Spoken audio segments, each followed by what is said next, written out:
You are about to enjoy a production of the Ella Wellness Network. This is Wellness Fixes the Pod. I'm your host, Dr. Kelsey Vick, and we are about to get hotter and smarter in 5. Let's get into it. Welcome back to Wellness Fixes the Pod. I'm your host, Dr. Kelsey Vick, a board-certified orthopedic doctor of physical therapy, a pelvic floor physical therapist, and the owner and founder of the Ella Wellness Sisterhood. And we have another unique episode. I was lucky enough to give a talk this weekend at a women's retreat, and it was actually called Soul Care. So my talk was titled, Your Body, a Temple to Further God's Kingdom. And it was my effort to conceptualize and sort of wrap a bow around my view of the human body and how it ties into my faith life. So it's something that I feel strongly about. It's something that I pray about before every patient interaction, not only in how I take care of my body, but how I use my hands, my mind, my education, like all of the gifts that God has given me in order to help heal the patient in front of me. And so I wanted to try and just give these women, as part of this retreat, permission to take care of their physical bodies, because I feel like a lot of the time, a lot of the women in my life feel like it's selfish to take care of their bodies, or they're put down in a shameful way for caring about their bodies or caring about their physical bodies. And my challenge for this talk was to just sort of change the perspective and change the narrative that we as women get when it comes to our physical bodies. So I was praying before this talk. I was so nervous because it's not something that I usually do. I normally give like medical and science talks. So having this sort of like vague faith-based and human body talk was something that I was not used to, but I had so much fun. I'm so grateful for all the women who showed up. They had I was praying before this talk and I was like, please help people show up, and lo and behold, they had to pull in even more chairs into the room because so many women wanted to learn this fact about their bodies and have this perspective shared with them. And so I hope that they got a lot out of this. I hope that me sharing this with you guys, y'all can get a lot out of this. Thank you guys. If you guys are listening and y'all were some of the women who showed up to my talk, I super duper appreciate it. It was wonderful to have this room filled with women of all ages, probably from upper 20s to upper 90s, and we were all just there talking about our bodies and our faith. And it was just so fulfilling for me. So I super duper appreciate it. I'm excited to share it with you guys. Grab your journals. It is interactive. I will pause with this voice in order to guide you guys through it, just like I did with them. I had music going. We can create a whole atmosphere all around it, even when you're going back through this for the podcast. But I hope you enjoy it. I hope you get a lot out of it. It is live, so there are going to be some, just various audio background noises that I tried my best to clear out so that it could be the most seamless audio experience for you guys. But either way, turn on some music in the background, light a candle, grab your journal, and I hope you guys enjoy this interactive talk on Your Body, a Temple to Further God's Kingdom. Thank y'all for coming to my talk, Your Body, a Temple to Further God's Kingdom. So my name's Kelsey. I'm a physical therapist. I work primarily with women, and so this is sort of my love for faith and the human body, and sort of meshing the two, and why I became a physical therapist a little bit, and how I incorporate faith into treating my own physical body, but then also the physical body of the women that I treat. And so this is a really special talk for me, and this is the first time that I'm really trying to grasp this entire concept for myself and put it into a presentation. So thank you guys for coming. Again, I'm a physical therapist, so I work primarily in pelvic health, so a lot of pregnant and postpartum women, and then a lot of sports orthopedics, so helping women return to fitness and just return to running and biking and skiing and cycling and swimming and walking and all of the things that they enjoy. But I work with women from all ages, and that's my primary passion patient population. So thank you guys for coming. It'll be sort of an interactive presentation. So I'm going to be journaling too. I created this presentation, but I'm also going to be doing it with y'all because I haven't tried to reflect as much over what I've been putting into the presentation. So we will first start off with reflecting over the past week. And again, I use my journal. I like to write it out. I like to be specific. So reflect over the past week.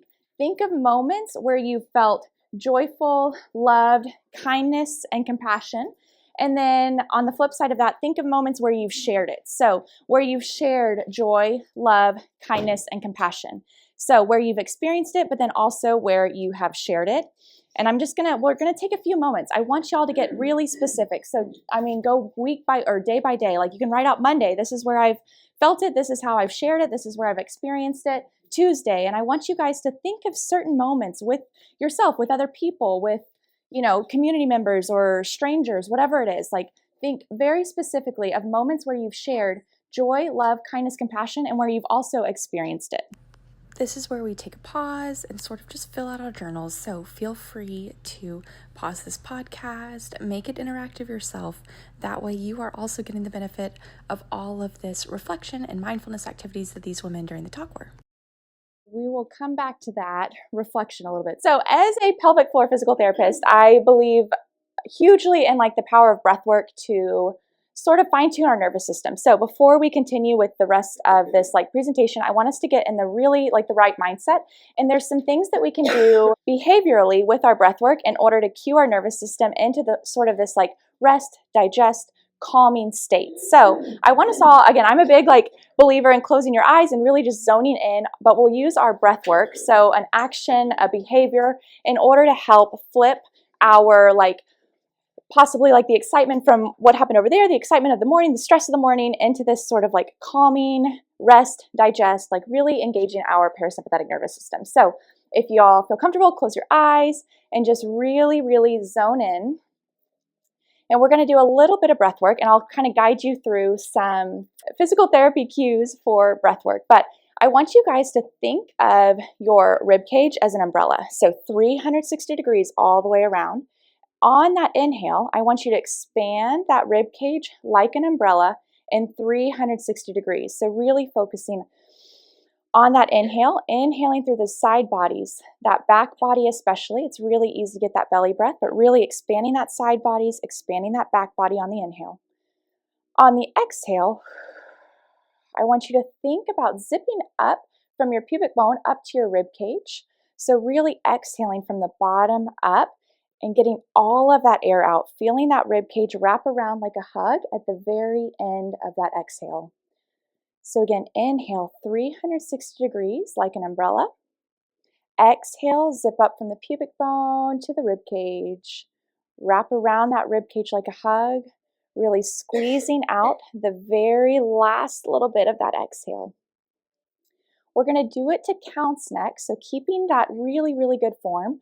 We're going to do what we call box breathing. So we're going to inhale for 4 seconds, hold for 4 seconds, exhale for 4 seconds, hold for 4 seconds. If you can't do that for 4, do it for 3. I'll count you guys through 4 though. So we'll inhale, 1, 2, 3, 4, and hold 1, 2, 3, 4. Exhale, 1, 2, 3, 4, and hold 1, 2, 3, 4. Inhale, 1, 2, 3, 4. Hold 1, 2, 3, 4. Exhale, 1, 2, 3, 4, and hold 1, 2, 3, 4. One more time. Inhale, 1, 2, 3, 4. Hold 1, 2,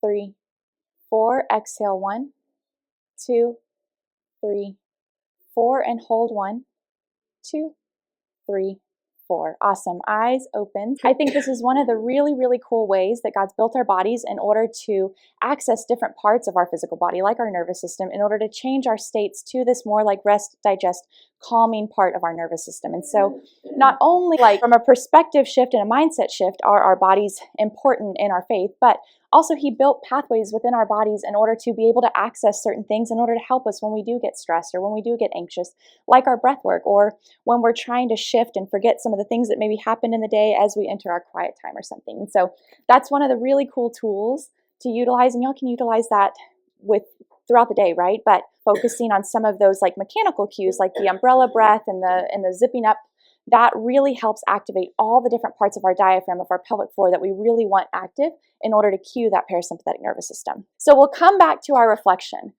thinking about your physical body and coming back to those times where you experienced love, joy, kindness, compassion, how has movement in your body impacted the way that you've experienced those things? So go back to that list for the past week. How has your body and human movement impacted the way you've experienced it, but then also impacted the way that you've shared that with others? So for me, one of the things on my list was like skiing, and we were talking earlier, but just getting to experience joy from skiing, and my human body is really involved in skiing and getting to feel the speed and just enjoy the nature. And so something like that, it can be something as simple as like hugging your child or your grandkid or your spouse or whatever. So think about the ways in which you shared and experienced love, joy, kindness, and compassion, and think about the influence that your physical human body had on that interaction. So, again, this is the time to pause, go back to that list that you made at the very beginning of this talk today, and think about how your human body impacted the way that you were able to share and experience love, joy, kindness, and compassion. Okay, so these are just some things y'all might have come up with, but our physical bodies allow us to hug our friends, spouses, and kids, play with our kiddos, grandkids, show love to the people we love, and do the activities we love. And if we can imagine over the past week, some of those activities that allowed us to share joy and experience joy, and how it must feel without our physical body or without the ability to be able to do some of those things. And so we start to realize like just how important sharing and experiencing those things are in our own physical bodies. So I challenge you guys with a little bit of a perspective shift. Your physical body is a vessel in which you are able to feel God's love and his blessings and share them with others. And again, some of you guys might already have this perspective shift, and my hope is that this presentation is going to reinforce that a little bit and help you guys realize that it's okay to take care of your physical body. It's okay to prioritize it. But some of you guys might, and again, a lot of the women in my life, it's like they prioritize themselves last. And so my goal today is to just change that perspective a little bit and realize that taking care of your physical human body allows you to experience God's love and then also share that with others. And so, yeah, your physical body is a vessel in which you are able to feel God's love and his blessings and share them with others.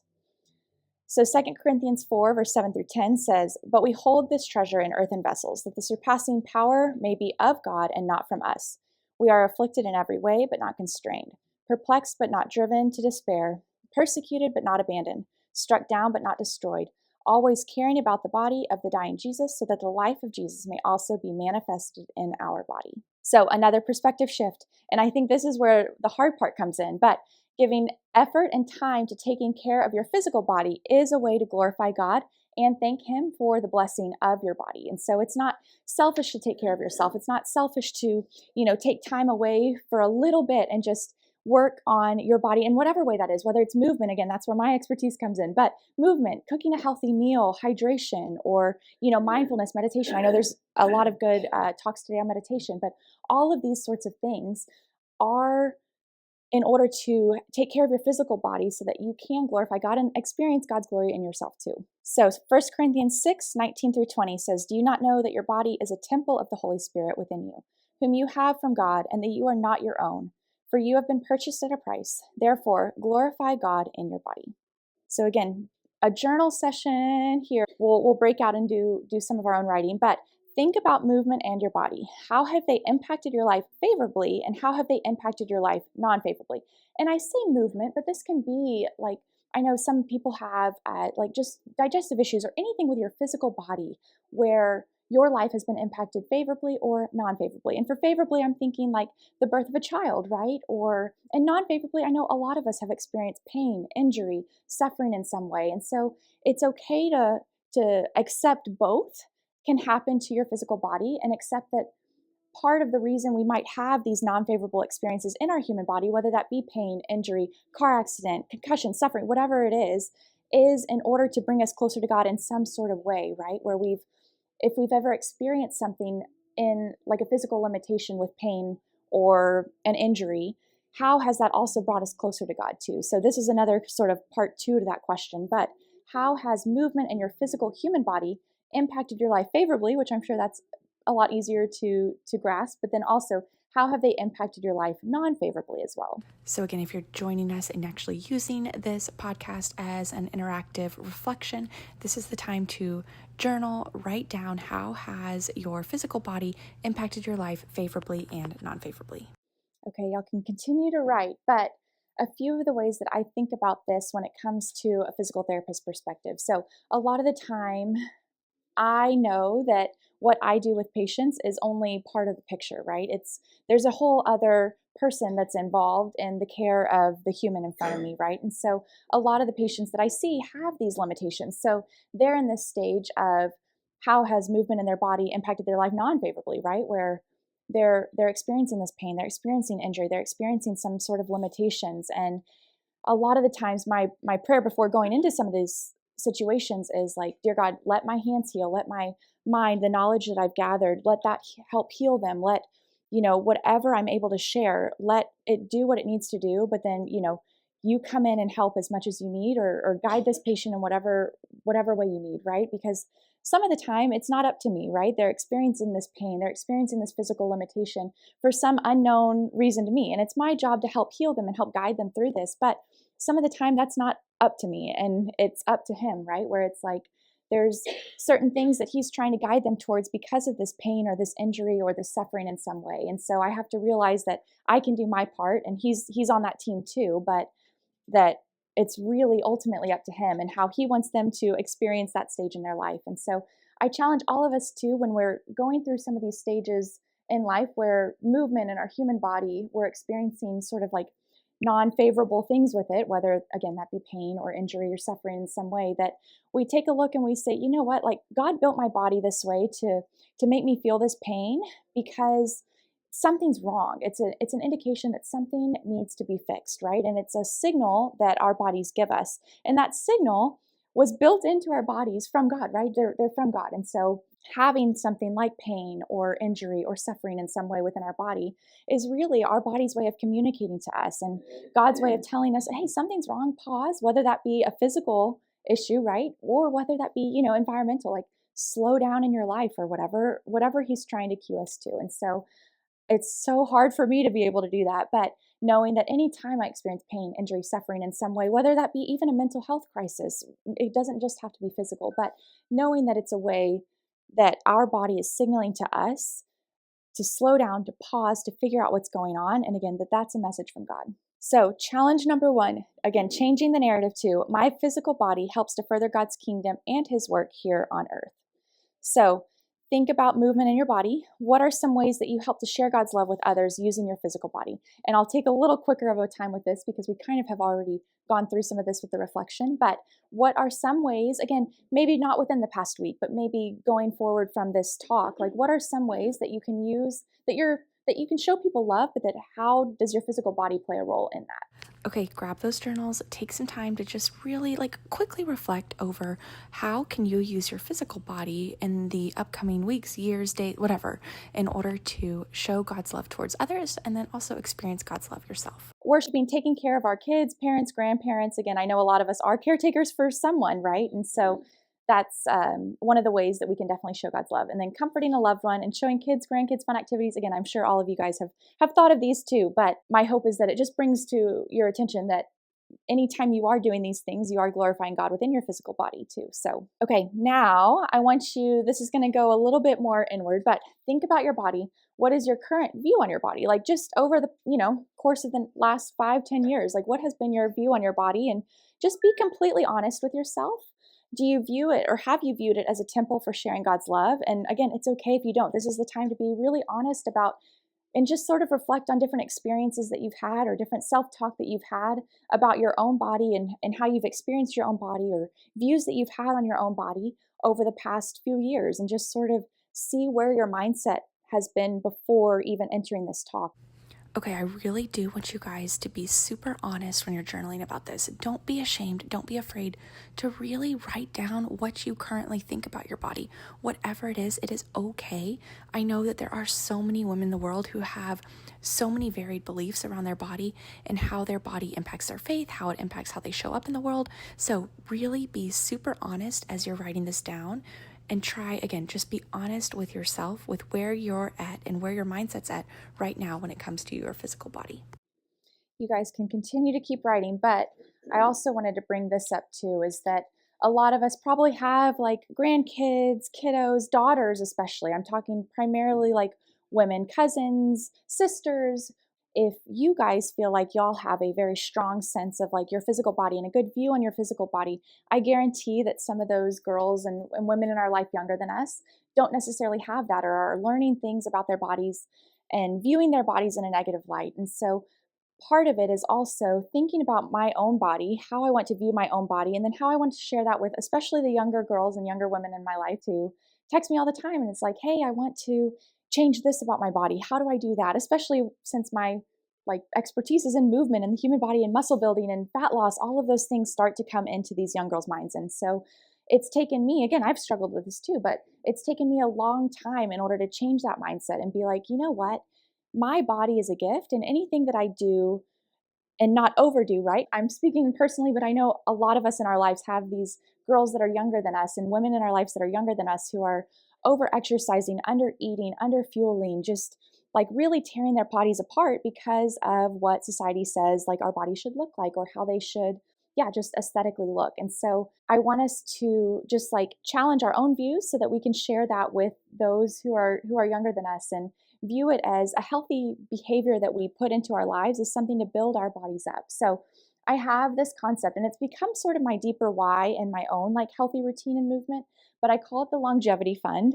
And it's basically any sort of healthy habit that I do throughout the day, whether that's more water or eating a healthy meal or exercise or movement or a mindfulness prayer session, meditation, whatever it is, any sort of healthy habit that I do is another deposit into that longevity fund in order to help build my body up so that when I do inevitably go through pain, go through suffering, go through a challenge or an injury or a mental health attack in some way, I'm able to really pull from that longevity fund. And so it's sort of shifted my mindset from being like I'm working out to fix the way that my body looks and to do certain things with my body in order to be like, no, this healthy behavior that I'm doing right now is a way to put a deposit into that longevity fund.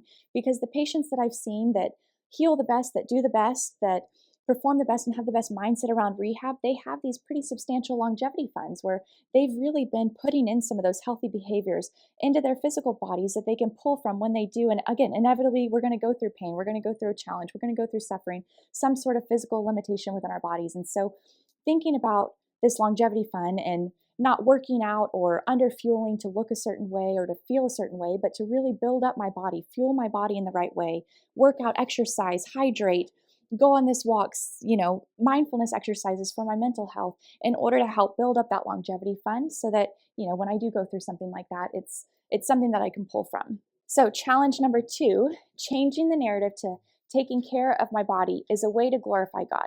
My body is beautiful and deserves my time, effort, and energy. And again, I think this is where the challenge for women come in, because a lot of the women in my life, it's like, yeah, they get last. They put themselves last, and or down, not maybe not last, but down a little bit on the priority list, right? And so it's okay to actually take time away from something that you feel like you have to do in order to take care of your body, because that's only going to show other women in your life, friends, community members, yourself, even God, that you're glorifying and thanking Him for the gift of your body. So, thinking about your body, what are some mindset shifts that you can make to change the narrative that taking care of your body is glorifying God? And what are some actionable things you can do to take care of your body and build your own longevity fund? And in a little bit, we'll go through some of the barriers that I feel like a lot of us have with, again, putting ourselves last and putting our bodies last and taking care of our bodies. But I want you guys to think right now some mindset shifts that maybe you need to make based on how you view your body right now in order to change the narrative that taking care of your body is a good thing for not only you, giving thanks to God, but also for those that you love, because that's the way that you're able to share that joy, share that love, share that compassion, share that kindness with all of those that you love. And again, I like to get actionable, because without any sort of like steps or like tangible goals, you can't just, say, I need to change my mindset to this in order to do this, like vague. I want it to be very, very specific. That way, when you guys go out of here and after you hear all the other talks, you can look back and be like, oh, that's right, I can do this for my body, and that will help change my mindset and help me take care of my physical body. Okay, grab those journals. Think about some of the barriers that you have, whether it be mindset, whether it be time, whether it be energy, and really try and shift that narrative, shift that perspective, replace some of the actions like doom scrolling or whatever you're doing with a healthy behavior to take care of your physical body, knowing that taking care of your physical body is worth your time, effort, and energy. Okay, again, you guys can keep writing, but these are a few of the ideas. And again, they're very, very basic, but fueling my body with healthy food, moving my body and exercising, hydrating, sleep. And again, some of these things might be able to take priority over others in some stages of life, and that's okay. But just thinking of ways that different barriers that you have throughout your day for actually taking time away to take care of your physical self, and how you can sort of replace them or shift things around in order to realize that putting effort and time and energy into taking care of your physical body is also okay too. So the barriers, again, I have a few things that I've heard from different family members, and especially women. I don't think yeah, men can say some of these things too, but a lot of women in my life have said something like this. And so I feel like it comes down to like time and just like awareness, I guess, too, of like, oh, dang, I like went through the whole day and I didn't do anything for myself or my body or my mind or my spirit. And so my hope is to sort of bring awareness to some shifts that you can have and different habits that you can make and habit stacking that you can do in order to make your physical body also a priority with some other things in your life too. So exercising takes time away from my family. I've definitely heard that before, and especially from like new moms, which is a lot of the time who I work with. And a lot of them, they'll do movement breaks when they can, but they don't want it to take too much time away from their newborn or their toddlers or their kids. But showing my kids how I treasure taking care of my body will inspire them to take care of their bodies. And this is actually a shift that mindset shift that I got from a patient of mine. And she realized that, oh, hang on, like my daughter and her daughter especially, she's like, okay, if she sees me strengthening my body and working out, and again, it can be a mindfulness exercise, meditation. I'm using movement because that's where my mind goes to first, but it can be anything like that. Showing my kids how I treasure taking care of my body will inspire them to take care of their bodies. Or same thing with your spouse or your friends. If you're, going out to lunch with your friends and you're like, oh, okay, hang on, I need to do a little bit of something for myself first. That'll show your friends too. It doesn't just have to be kids.